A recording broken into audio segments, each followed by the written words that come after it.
no utilizo la entrevista como el gran momento para contarle al entrevistado que toda la vida admiré mi propia anécdota, ¿no? Que eso me parece terrible, o sea, el periodista como anecdotista, ¿no? Viene y te cuenta, no sé, vos le mencionás, no sé, la palabra Tailandia, entonces el periodista utiliza media hora de la entrevista para contarte su viaje a Tailandia.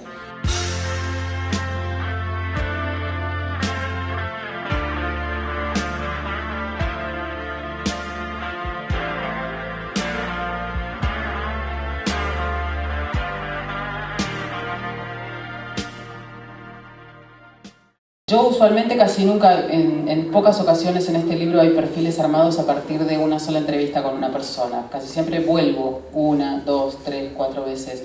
Entonces eso permite que uno pueda estar allí y ser partícipe y testigo de una enorme cantidad de cosas. Yo creo que hacer un perfil es más que el arte de hacer preguntas, el arte de mirar. Me parece que hay que mirar cómo se comporta la gente, ver lo que la gente hace, cómo hace, lo que dejan de hacer. Cuando voy a conocer a una persona, lo que quiero conocer es cómo es el ecosistema mental de esa persona. O sea, cuál es el pasado que produce ese presente y cuál es su ecosistema. De qué manera esa cabeza funciona, piensa, sufre, se deprime, es feliz, se arrepiente, se reconcome, etc. Y a veces eso se ve más por las cosas que hace la gente que por las cosas que dice la gente. Las cosas que hace la gente están mucho más dispuestas a decir cómo es la gente que lo que la gente está dispuesta a decir cómo es. Lo que pasa es que hay que saber leer esos gestos, me parece, en un contexto, ¿no? Yo no puedo entender y admiro mucho a los periodistas, a los colegas que no graban, que solo toman notas. Yo soy incapaz de hacerlo. No creo que porque la grabadora haga su trabajo uno esté pensando en otra cosa, pensando, bueno, no importa, porque total la grabadora está grabando. Al contrario, uno está como mucho más atento, uno puede prestar más atención a lo que dice el otro, precisamente porque hay una cosa tecnológica recogiendo minuciosamente hasta las toses, hasta los actos fallidos, todo esto, ¿no? Y recién decíamos otra cosa en la conversación que tuvimos antes, y es esta cosa que Daniel también hace esto y yo también lo hago, que desgrabamos nuestras propias entrevistas. Jamás mandaríamos a desgrabar a otra persona, a transcribir a otra persona. A mí, básicamente, esto me pasa por varias cuestiones. Primero, porque me ayuda mucho cuando desgrabo volver a escuchar a esa persona, escuchar los ruidos del ambiente, si hay alguien lavando los platos y justo en ese momento irrumpió la nieta de este personaje o personaja y pasó algo y hay un diálogo rico que en ese momento por ahí lo tomé como una especie de segundo plano y sin embargo pinto un telón de fondo divino después a la hora de escribir. Pero también porque yo siento que hago preguntas de persona idiota.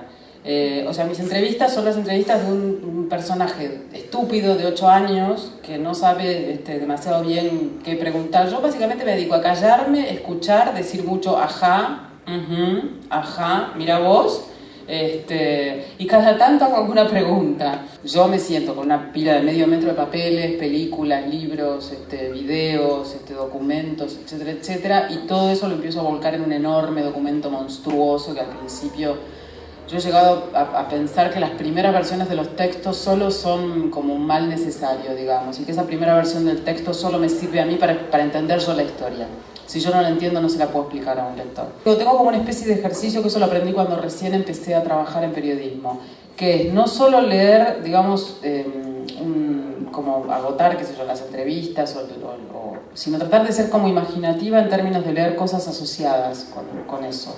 Entonces, no sé, supongo, te digo cualquier cosa, estoy haciendo una nota con un pastor evangélico, vería aquella película maravillosa de Steve Martin, que termina el tipo pastor evangélico haciendo un milagro de verdad, etcétera, etcétera. O sea, digo, trato como de leer libros sobre el tema, de ver, no sé, comedias, parodias, leer lo que otros periodistas han escrito, porque intento, por un lado, buscar como excusas narrativas interesantes o motivos narrativos interesantes, y también por otro evitar, como la peste, creer que he inventado la pólvora, ¿no? Que es algo en lo que uno puede caer muy fácilmente si es que no ha agotado más o menos el tema desde la lectura. Uno puede decir, a mí se me acaba de ocurrir esta idea genial, y resulta que esa idea genial la tuvo Tom Wolfe en el año 1975. Creo que sí sería interesante tener libros en los que los periodistas compartamos un poco lo que hacemos. No sé por qué, yo supongo que bueno, que sería yo no sé, tiendo a pensar que no sería un fracaso.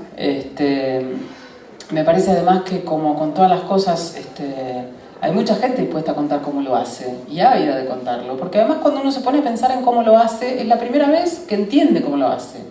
Las únicas veces en las que me he puesto a pensar en cómo hago lo que hago es cuando me han pedido que escribiera una conferencia acerca de los perfiles, ponele. Yo no tenía idea de cómo escribir un perfil hasta que no me senté a escribir esa conferencia. Por supuesto hay gente a la que hacer esto la vulnera muchísimo en su creatividad, entre comillas, o lo que fuere.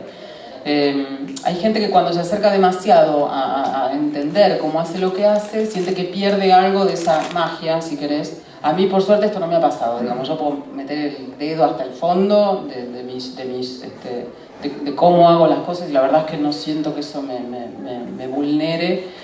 Y tampoco creo en esta tontera de decir, no, yo no voy a contar porque si no todo el mundo se entera, ¿no? Y yo ya no voy a tener el grial.